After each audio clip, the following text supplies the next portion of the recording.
Yep, and we're recording. Okay, so tonight we are going back to Ephesians chapter 6, verse 16. We are in the armor of God. Above all, taking the shield of faith, with which you will be able to quench all the fiery darts of the wicked one. Now, of course, we're going to break things down again as we have done. We've spent the last 3 or 4 weeks in truth. We've spent a lot of time on truth, more than we normally do. Tonight, we're going to look at what is a shield. You know, definition-wise, a shield can be a piece of metal or any other suitable material. You hold it by, they either have straps or a handle, but it's normally held with one hand. It's attached on one side of the shield normally. And then this is used as protection against blows or missiles. Here we're being told that we're going to take the shield of faith. Now in that, it's used as protection. So we have a shield, which is faith, and we're going to talk about faith in just a minute. And that shield is going to be our protection. Now, protection is something that prevents someone from suffering harm or injury. I think it's really interesting that we're going to have a shield of faith. Faith, in and of itself, is what we are being told is going to protect or prevent us from suffering harm or injury. Faith. Faith is complete trust or confidence in someone or something. Now this is all in your notes. Now it doesn't say that it's partial trust or some trust or a piece of trust. It says it is complete trust.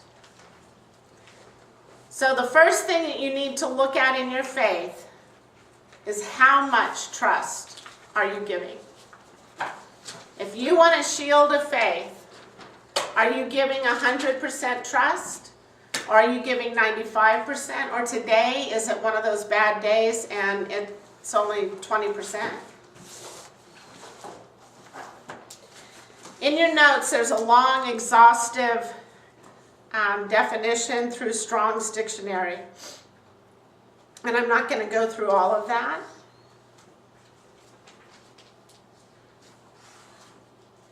It says that faith is based on spiritual apprehension rather than proof. And by apprehension, it means understanding, anxiety, or fear. Now, I never would have thought of apprehension to mean understanding or anxiety. Those seem to be opposites to me. But I think you can understand why that one word encompasses all 3 terms: understanding, anxiety, or faith.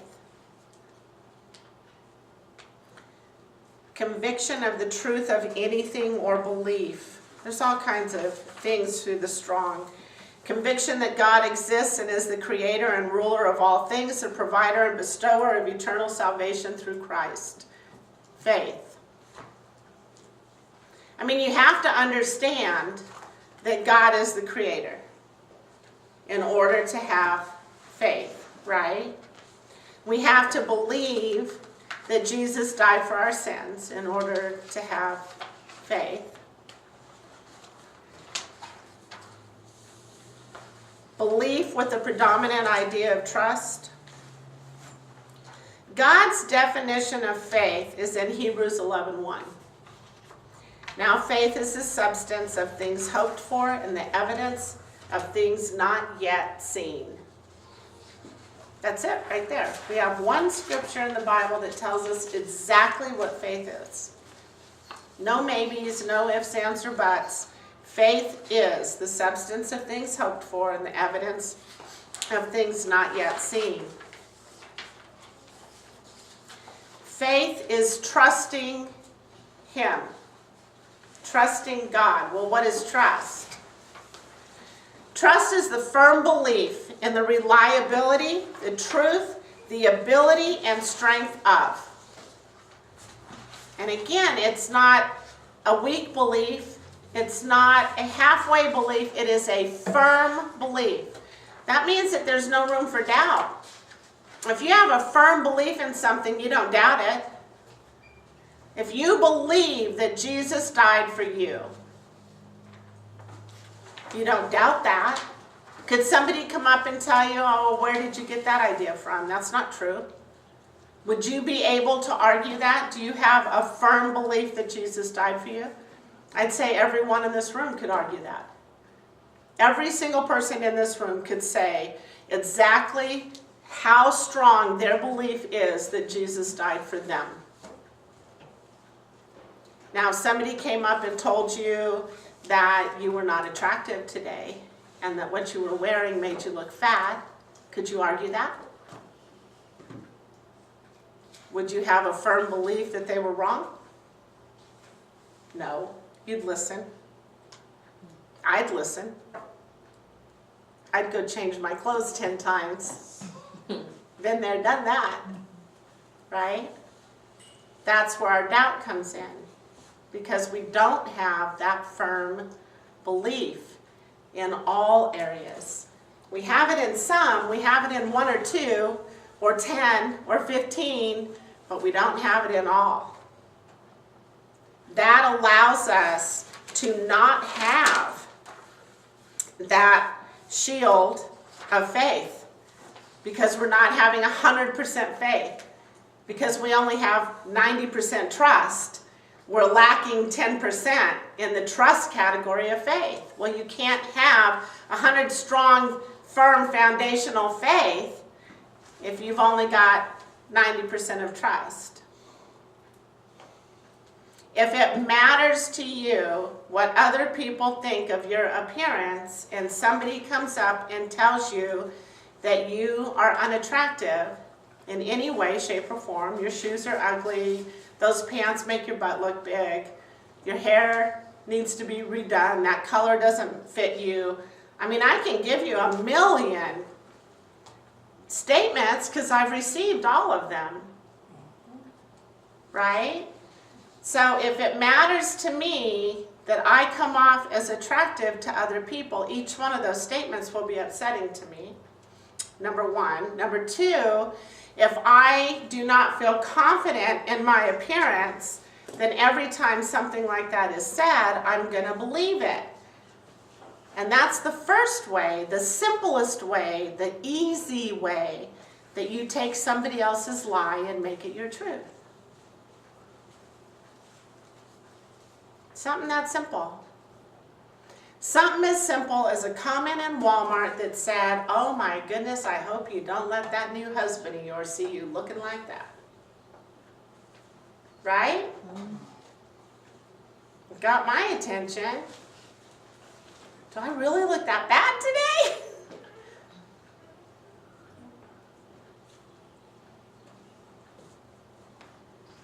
Instead, I should have had enough confidence in who I am and who he is that I could have said to her, oh honey, he sees me like this all the time and wants me anyway. He thinks I'm beautiful. But I didn't have it on that day. I just didn't. That affected my shield of faith. It affected my truth. I wouldn't have thought that my truth could affect my shield of faith, but it does. Remember how I said that that belt of truth affects every other piece of armor because it holds it all together. Well, that allowed me to have a weakening in what I believed. It allowed me to have a weakening in my trust in God. Faith is complete trust, not partial.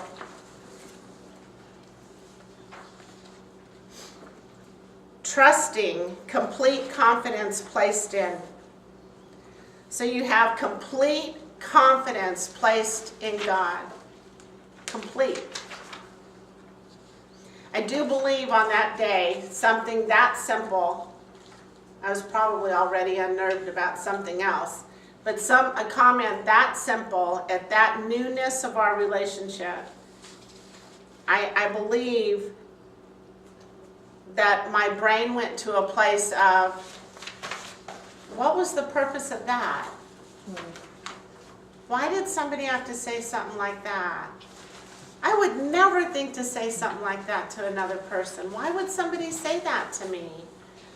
Why couldn't I have instead used that, viewed that as what was the benefit out of it instead of being the victim of it? You see the difference? If I would have been confident in my relationship with God, in my walk in my life, in my person, in my being, in who I am, in whose I am, in all of it, then a comment like that would have just been one of those darts that when it hit my boundary or my shield, it would have just bounced right back off. It would not have affected me. It would have reflected back. But I let it in. And when you let things like that in, they become written on your tablet. That stayed written on my tablet for a few weeks. I had to, I would push it away and then it would come right back. Right? Maybe my hair's not that good. Oh gosh. Maybe I am this, or maybe I am that. Or, I mean, the doubt was unbelievable. And here this man had just moved all the way across from Florida to California. I don't know that you can prove any more than Keith has proven to me and Peyton his love for us, and I was doubting it and didn't even realize. And if you would have asked me, I would have told you, I have no doubt in our relationship. I have no doubt in our love. None. Well, I'd like to say I have no doubt in our relationship and in our love.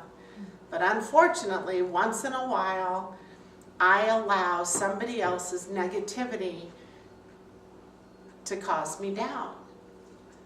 I own it, I believe it, I write it on my tablet, and then I start down that path of doubt. And it's tiny. It's not some great big baseball bat. It's tiny. And it might start as one tiny little seed, and then the next day there's 2 or 3 seeds in that pod. And then there's 4 or 5, and it just keeps growing until I literally kick it out. Don't let it take residence. That's what happens. And that's how we end up interfering with our trust and our faith. Faith is relying on God and depending on His reliability. 2 Peter 1:1 says, to those who have obtained like precious faith with us by the righteousness of our God and Savior Jesus Christ. Feeding our belt of truth not only grows our foundation and our breastplate of righteousness, it grows our faith. So the more truth that we put into our belt, the more our faith is able to grow. Because the more truth that you get, the more knowledge of truth in Jesus, in Christ, in who you are, whose you are, that whole scenario, the more truth of that you get, the firmer you are in your foundation. The firmer you are in your foundation, the more your faith can grow. Do not let someone else's lie become your truth. All my wounds, every wound I have, and I would imagine many of yours, are based on allowing somebody else's truth, somebody else's lie, to become my truth. Right? The cycle of abuse that I bought into, That one right there, that was somebody else's lie that became my truth. Unworthy, my worthlessness. That battle, that is somebody else's lie that became embedded in me as truth.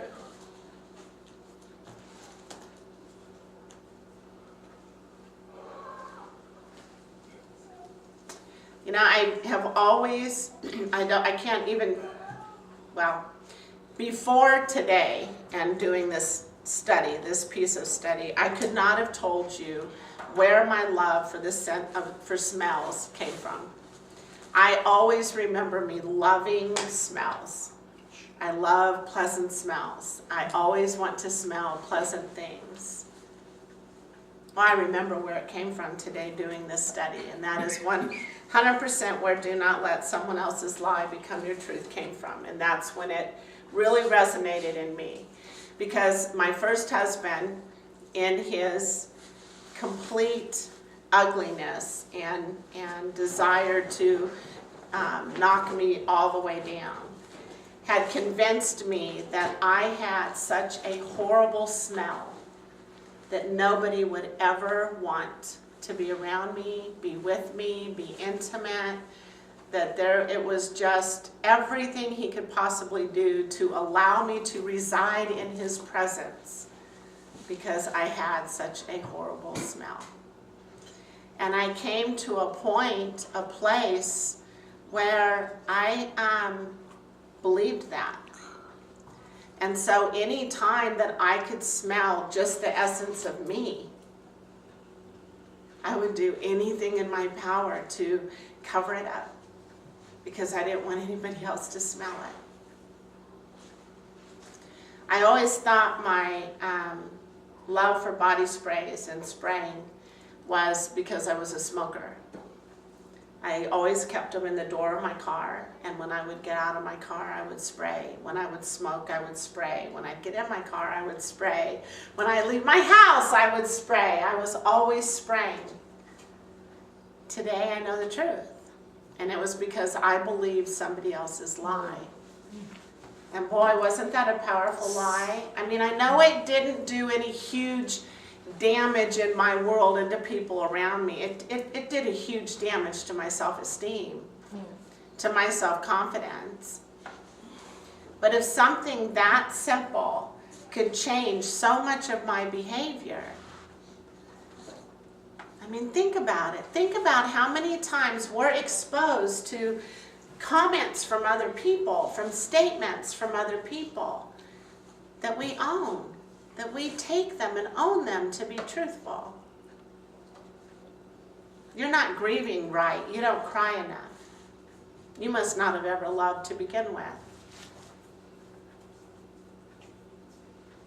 You know, simple things like that. Now, luckily, I knew better on that one, so that one didn't touch me. But it could have, and I know people that it has touched. I've seen people that statements like that are devastating to. Okay, who in this room can tell me the right way to grieve? Anybody? I can tell you the right way to grieve for me, but I cannot tell you the right way to grieve for you. I can tell you that you need to go through each individual step, and you need to make sure you don't take up residence in any of them, but stay there long enough to work through it and feel each piece of it. But that's the best I can do. You might need to stay in the anger stage for a year. Or maybe in sorrow for 6 months. I don't know. I know what I needed to do. Faith.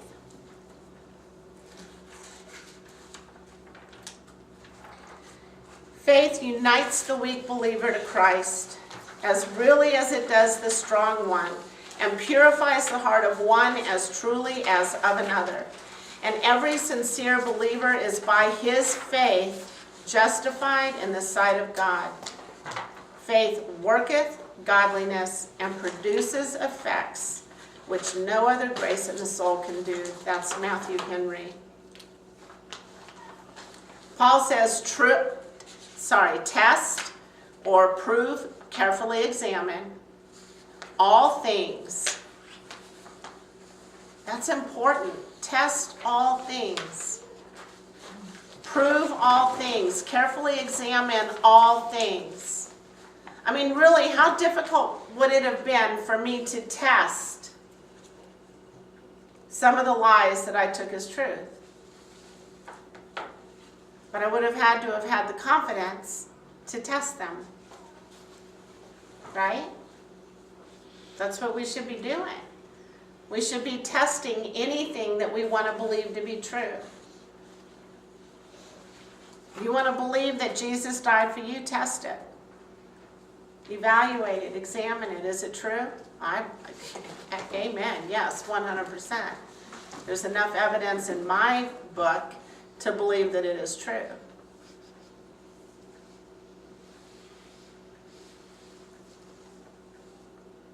Tall people can never be happy. Is that true? Well, how do you know that's not true? I mean, really? Well, I know it's not true because I'm tall and I'm very happy. I know, I make it seem like it's silly and simple, but it is. Some of the stuff that we believe is just that silly and simple. You have a smell that is so offensive, nobody will ever want to be around you. Do you know the damage that did to my heart?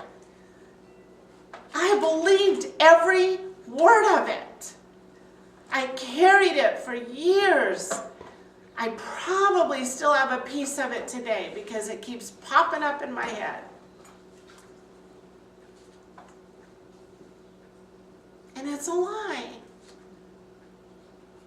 I don't believe I could stand in a room full of people and speak if my smell was so offensive.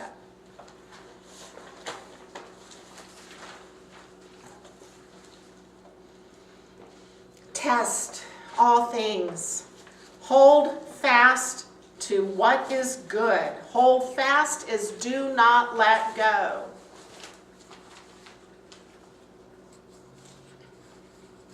Why is it that we so commonly let go of what is good and hold on to what is not?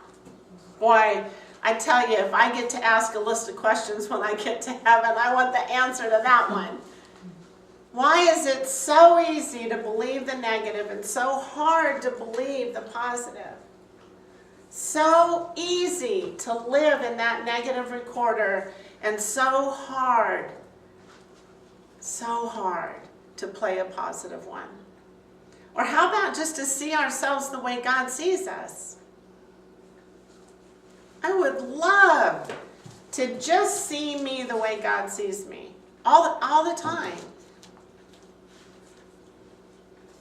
To see everybody the way God sees. Hold fast to what is good. Do not let go of what is good. Now I put in your notes James 1, 6 through 8 because this verse is hanging over my head nonstop lately. It's been a couple of weeks now. But let him ask in faith with no doubting. For he who doubts is like a wave of the sea, driven and tossed by the wind. For let not that man suppose that he will receive anything from the Lord. He is a double-minded man, unstable in all his ways. Man, I want to embed that in my heart. I want that to be what my behavior flows from. I want the verse that we talked about last week about to meditate on all things that are, kind and trustworthy and noble. I want that one embedded in me forever. And I want this because let him ask in faith. So in other words, if I ask him in faith of 50%, I would imagine he's going to hear me in 50%. I mean, I know that's not what it says, and I know that God hears all, knows all, and sees all. But it says for us to ask in faith. And if our faith is only 50%, then you've got to expect that we're not asking in the faith that we're being asked to ask in. It says that if we're not asking in full 100% faith, then we are doubting.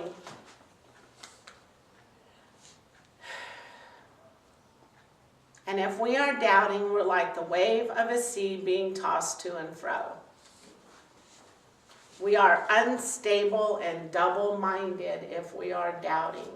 Oh man, that is a ouch if I've ever heard one. Ouch, ouch, ouch.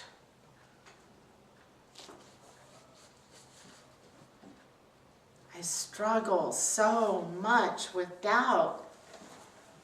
I know the truth and I still struggle with doubt. I do not want to be double-minded. I do not want to be unstable.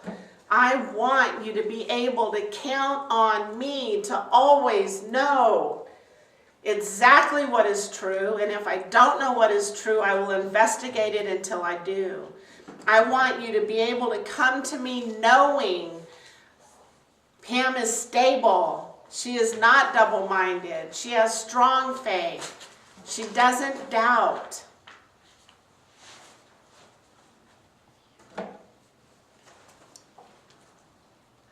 Let us ask him in faith with no doubting. So what kind of darts come our way? Our scripture says, above all, take the shield of faith, with which you will be able to quench all the fiery darts of the wicked one. So let's say that we have worked on our truth. We have filled our truth. We are constantly testing, proving, carefully examining all things, so the only thing that's in our belt of truth is truth that can be proven. That's important. We are holding fast to what is good. We are letting go of anything that is not good and really holding on to what is good. So what kind of darts can we expect to come at us to try to knock us off, to try to stumble us as we walk and try to make our foundation shaky and all those things that we just love and look forward to daily? Not. Right? What kind of fiery darts? Well, the first thing I've written down, of course, is doubt. Doubt is a feeling of uncertainty or a lack of conviction. I can understand how simple it is for doubt to be uncertainty. It's easy to question ourselves and think, well, maybe we know this is right or this to be true, but wait a minute, I just got a new piece of information today. Maybe what I thought was true all along isn't necessarily true. I can see where we can be uncertain about something until we really evaluate it and get to that truthful spot. But a lack of conviction, a lack of conviction,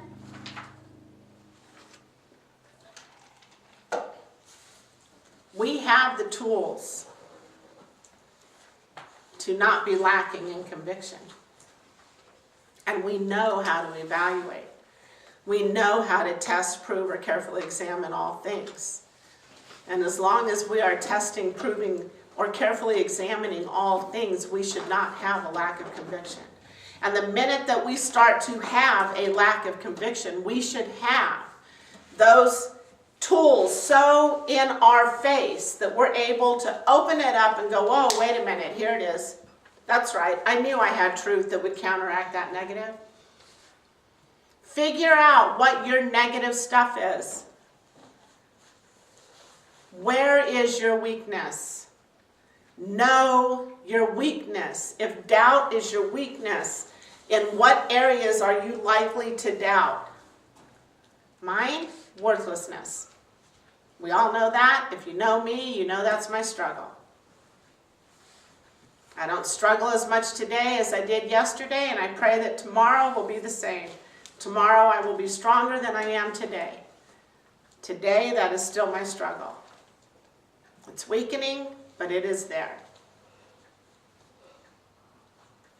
I showed you last week the book that I started, that I do in the mornings, that I've been asking y'all to do on a regular basis. Take 10 minutes in the morning, write down what is supportive of you to be strong and functional today and have that good foundation, what's going to help you be prepared and armor up. And look at yesterday, what failed yesterday. What can you change about yesterday to be successful today in your weak areas of yesterday? And I'd love to tell you that out of 7 days since I was here last, that I did my book every day for 7 days. But I'd be lying to you, so I'm not going to tell you that. Out of 7 days, I did my book 2 days. And here's what I want you to get from that. In those 2 days, what was put in that book was so powerful that even on the other days when I forgot to do it in the morning or allowed other things to get in my way, throughout the day I still had those other 2 days to go back to that were incredibly powerful because I did them well, that it carried me through the days that I wasn't able to do it. Now, I don't recommend having an excuse to not do it, and that is not my excuse. I'm thankful I did 2 out of 7 instead of 0 out of 7. But I am really thankful that they were strong enough when I did them, that it was there for me the other days. That when I started to weaken on, I can think right off the top of my head of a handful of instances that I started to weaken. And wasn't even where I could go get the book, but it was in my mind what I had written in that book. Because once you write it, it embeds it a little bit deeper. You have to get that. I have learned that you use a different part of your brain when you write something out, than when you type something out, than when you speak something out. All 3 areas, each way of communicating or expelling something uses a different part of your brain. So to handwrite something embeds it a little bit further within you. It works differently than when you type it. That was there for me. I was able to lean on that even without it being in my hands, just because I'd written it out. Now, I couldn't regurgitate everything I put on those pages, but I was able to draw enough from it to give me strength. You know, we were talking the other day about temptation and how God won't give you any more than you can handle is all about temptation, not about life, and that He won't give you more than you can handle with reference to temptation, in that if you will turn to Him to be able to avoid the temptation. Okay, well, here I was in situations where fiery darts were coming my way. I'm sure it was darts of doubt. I can't remember specifically. And He had given me enough to, when I wrote it down, I was able to remember it, to counteract and push away what I needed to, and to strengthen my armor. So remember that. Know that. Know who you belong to. I love the verse here, and I give you multiple verses with each one. And for those that are not here and that will be viewing this online, these notes will be available online also. Jeremiah 29:11 through 13, "For I know the thoughts that I think toward you, says the Lord, thoughts of peace and not of evil, to give you a future and a hope. Then you will call upon me and go and pray to me, and I will listen to you, and you will seek me and find me when you search for me with all your heart." The first thing I'm going to acknowledge to you is God says, "For I know the thoughts." He doesn't say, "I think," "I might know." You know, there's no weakness there. It is 100% foundational. I know. Okay, that's what we're talking about. Test, prove, carefully examine all things. Know. Know your foundation. Know what is true. Don't think you know. That's how these weak things get into our heads. Thoughts of peace. Well, this is one of my favorite parts because the definition of peace is to be. To be, become, or keep silent or quiet. Now, I don't want you to think the definition of peace is that you're not allowed to speak. The definition of peace means to be still. And what is one of God's favorite things to ask us to do? To be still. To just be. You know, you've heard me talk a lot about chatter. Here, all over, chatter. When you are able to quiet that chatter, you have peace. You know, when there's chaos all around you, and you don't become the chaos, you don't take on the chaos, you're at peace. You can be amongst it, amidst it. Doesn't mean you have to be it. When you search for me with all your heart.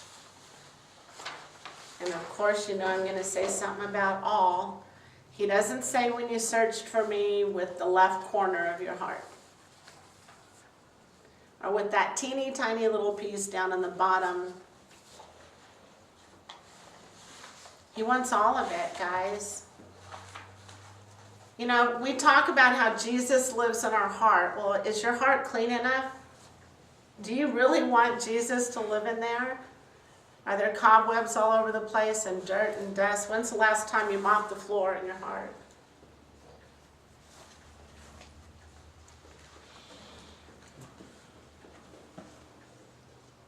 All of your heart.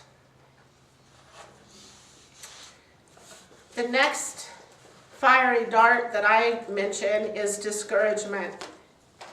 A loss of confidence or enthusiasm. You know, he likes to hit us in subtle ways. Doubt sneaks in quietly most of the time. The further you get in your walk, the slower these little seeds take place and grow. These little strongholds develop.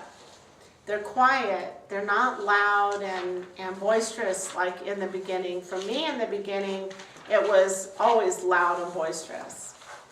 Today, it starts slower. I'm sometimes in it 2 or 3 days before I even realize that I'm being hit. I don't like that. I don't like the sneakiness of it. Discouragement, to me, is sneaky. It's easy to be discouraged sometimes. Life can be very discouraging. But when you take on the mindset that life happens for you, not to you, it makes it a little easier to stay away from discouragement. Delay. Delay is to postpone or defer. All you have to do is go stand in line to get how powerful that one is. How frustrating do we get sometimes when we're stuck in line? Or, go to Disneyland. We're going to go have a fun, powerful, great time and end up in a line for an hour. Oh yeah, there we go. Difficulty. You know, I tell you, I think difficulty is one of his favorite tools because it's an easy tool for him. A situation that is not easy is difficult. And you know, we get a lot of growth through difficult situations. A lot of growth through difficult situations. If we can look at the situations as how is this going to grow me? And I know that sounds really simple, but that goes along with life happening for me, not to me. If you can look at the benefit that will come from this.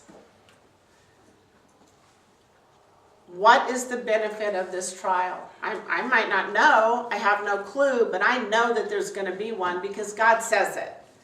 He tells us repeatedly in His Word. We know as Christians there are going to be trials, but we also know that He is right there with us as we walk through them, and that we will come out stronger and better on the other side if we do the work, if we do it with God. Depression, severe despondency, and dejection. Depression is anger turned inwards or without enthusiasm. I love that. Anger turned inwards. Depression. Or anger without enthusiasm.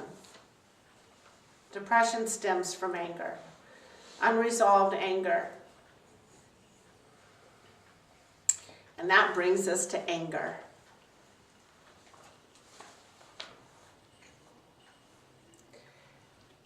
A strong feeling of annoyance, displeasure, or hostility. I think that is about the weakest definition of anger. I couldn't find a better one. Sometimes, though, ladies, we have to go through the anger to heal. And if all you do is stuff it down and stuff it down and stuff it down, you're going to get depressed. It will become depression if you do not face, acknowledge, and deal with the anger. If you are angry about something from when you were 10 years old, then you need to pull it out, look at it, address it. As I always say, see it for the truth that it is, not the lie that you believe it to be. You know, that's the biggest part of our wounds. It's the lies that we believe them to be. That's what destroys us. That's what damages us. The truth of the wound, when we look at it and really crack it open and see it, it's not nearly as powerful as what we've got all worked up in our head that it is. Fear, an unpleasant emotion caused by the belief that someone or something is dangerous. That's another one that I think the definition just doesn't work very well to meet the word. Anger and fear are scary at best. If you've been with somebody that lives in anger, you're the one scared. And if you are the one in the anger, I think you're scared then too. I think it's a scary place to be when you're that angry and you don't know what to do with it. These are all things that are used against us, used that we need, desperately need our shield of faith to protect us from, because it's out there. You're going to run into combinations of these every day throughout your day. And as you get that force field up of boundary that we talked about last week, that force field that you're able to bounce things off of, and that's going to feed your armor even more, and that's going to be a benefit to your shield of faith to try to help keep those darts out. Above all, taking the shield of faith with which you will be able to quench all the fiery darts of the wicked one. One of my favorite words is quench. The definition of quench is to stop a fire from burning. Well, it's fiery darts, and you're going to stop it from burning. So even if a fiery dart got through, with your faith, you're able to stop it from burning, so it cannot cause any further damage. Think of that. Or what about to eliminate and to destroy? Quench. To eliminate and destroy. To bring to an end. To put out or extinguish. To cause to lose heat. I love that one too. See, that to me means to cause it to lose power. If I'm going to quench that fiery dart with my faith, I'm going to cause it to lose power. To cool suddenly by immersion. Now that one, how about you immerse, I can't even say the word. You immerse it in faith to cool it suddenly and take away its power. And the last one is to be calm. We sure get a lot of calm in this lesson, don't we? To be, to calm, peace. To be calm. Paul says that we need our shield of faith so that we can put out all the fiery darts. Not some, not 1 in 10, but all.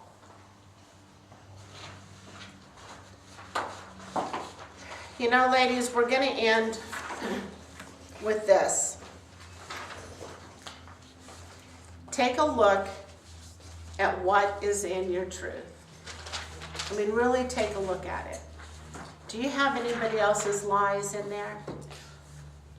If you do, start writing them out.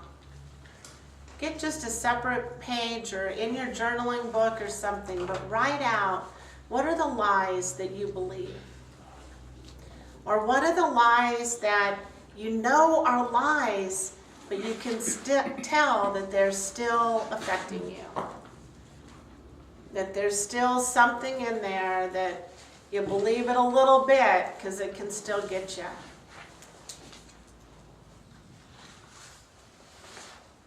I think next week we need to really work on what can we do with those lies that we believe to be true.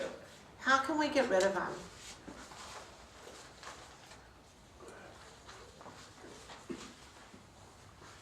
What can we do to stop doubting?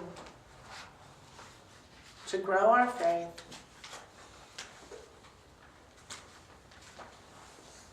To make sure that we are testing all things so that all that we're putting into our belt is true, not other people's lies. Thank you.